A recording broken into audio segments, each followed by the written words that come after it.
台湾大约200万人有偏头风的症头，有医师就讲常常食止痛药病情可能会愈来愈严重，所以建议民众应该爱去找神经内科去检查看卖的。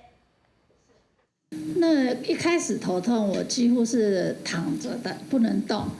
我刚开始是吃普拿疼，吃8颗。今年57岁的麦小姐头痛问题已经30年，进前偏头痛夹起来时，根本无法度做代志。落尾知影有头痛门诊，伫医师诊断之下，开始使用预防性的口服药物、注射等等。因为进前逐工头痛，降到即马每个月痛4摆，生活大大改善。小朋友的3餐啊，家里的料理我都可以，一切正常，不像以前就是没有办法做这一些事情。医师表示，真侪民众会误会偏头痛，敢若是一种症头，其实偏头痛嘛是一种疾病。民众拄着偏头痛，定定拢食止痛药来解决，但是长期可能造成反效果，建议应该找医生以预防性的药物等等来做专业处理。而且医师最近也观察到，新冠肺炎会致使偏头痛更加严重。不少病人打了疫苗以后，他暂时性的头痛会变坏。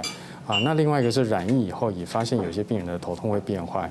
那大致上呢，都是在染疫的时候到染疫之后大概2-3周之内，大部分人会发现他的头痛的频率或程度增加，那吃药效果也变得比较不好。医师表示，会使透过1、2、3口诀来防治偏头痛。每礼拜头痛超过1摆，就要看神经内科。每礼拜食止痛药超过2天，可能让头痛变严重。会使透过运动、放轻松、预防性药物3种方法来预防。记者郭永水台北报道。